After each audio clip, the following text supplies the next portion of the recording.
Hey, it's James here from GoodGuitarist.com, and in today's lesson I'm going to show you how to make a capo from scratch. Because, you know, a lot of the time when I'm looking through my comments on songs that require a capo, people will be like, hey, I don't have a capo, and then they feel like they can't play along with the song. And to some extent that's true, you know, like if you have a capo on and they don't, it won't sound the same if you're using the same chord shapes. The best solution for this, obviously, is to just go buy a capo, but that might not be an option for everybody. Maybe you're not like 100% committed, you don't know if you really need one yet, so you just want to try it out. And that's why I'm going to show you how to make a capo from scratch. And to make this realistic, I have not prepared for this. We are actually going to look through my house until we can find the materials to make a capo. I'm pretty sure that just taking a pencil and putting it over the front and then putting a bunch of rubber bands around the pencil, I'm pretty sure that's gonna do it. So that's what we're gonna try first. So let's go have a look. Let's go find some rubber bands and a pencil. All right, so let's have a look around. First thing we're gonna look for is a pencil, and you know what, that's probably gonna be no problem. I have tons of pencils here. This one's perfect, it's not even sharpened yet, so that'll be extra safe. And the first place I would look is in the kitchen. So let's look where I keep all my rubber bands. Sorry, it's super dark here. If we look in here, I actually don't have any rubber bands. So I think I know where they are. So I know it's a bit strange, but there's my cat. He's looking pretty smug today. I have a pretty good idea.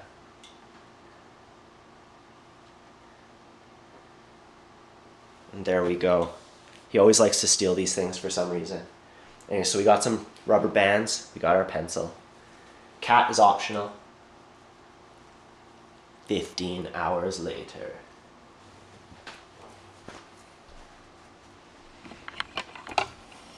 Alright, so we have our supplies. We have a pencil, and we have an assortment of random rubber bands. I have one pretty good one in there, one thick one, a few thin ones. My cat took all the good ones. But let's see if we can make this happen. I'm gonna try this at the 4th fret, just why not? And I'm gonna place the pencil like this. And I'm not gonna put it directly in the middle, I'm actually gonna place it a little bit off center just to make it easier to put the rubber bands on. And I'm going to put the rubber band over the top of this thing, go around the back, underneath, and then over. So you can see there, I just kind of put it over the thing and under it. And let's test it out. That's not bad. I'm missing a couple strings, they're kind of buzzy. I think all we're gonna have to do is put some more elastic bands on here, get some more tension. So I'll just go through that again. I'll just take another rubber band.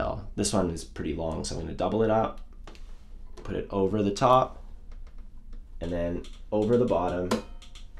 And that pretty much works.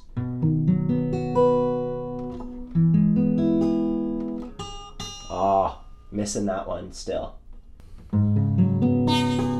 So we're still missing the top couple of strings. I'm just gonna take all the rubber bands that I have left,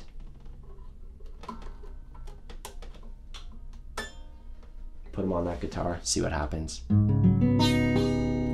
Since I'm not really getting the top strings 100%, what I'm gonna do is push the rubber bands up.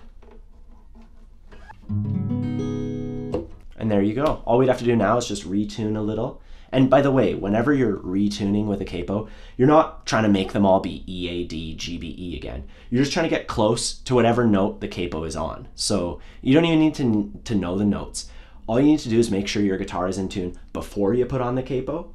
Then when you put on the capo, it's gonna squeeze it a little bit, put it a little bit out of tune, but it'll still be pretty close to whatever note it's supposed to be. Like in this case, the 4th fret of the low string is supposed to be G sharp, but this is a bit sharper than that. So I just need to lower it till it's a perfect G sharp. But if you just ignore the letter entirely, just look at the dial and just make the dial, you know, right in on the middle.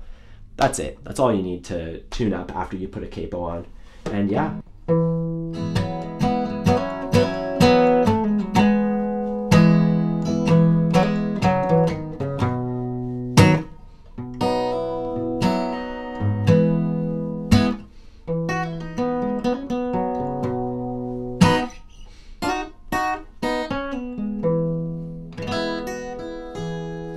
Yeah, that sounds pretty good. So that's how you make a capo from scratch, just using a pencil and rubber bands. Honestly, it works quite well, but I would never use this in a professional situation simply because it takes too long to put on. You know, when I'm playing one song without a capo and then I go to play the next song, I have like 1 second to just quickly put my capo on, check, you know, see if any of my strings need to be retuned, and then go into the next tune. Sometimes you don't even have that time. So it's not practical for that reason. But if you're on the fence as to whether or not you need a capo and you just want to try it, this is a great way to do it. I don't think you would, but just don't hurt yourself. You know, if like a rubber band flicks off and hits you in the eye or whatever, just, you know, put on some safety goggles if, you know, maybe you're prone to those kinds of things happening to you. You know, you have some bad luck or whatever. If you have anything that you want to ask me, every week I try to answer a question from the comments, or you can email me directly, community@goodguitarist.com. So just let me know what you're wondering and hopefully I can help you out with that. Either way, have a good one and I'll see you next time.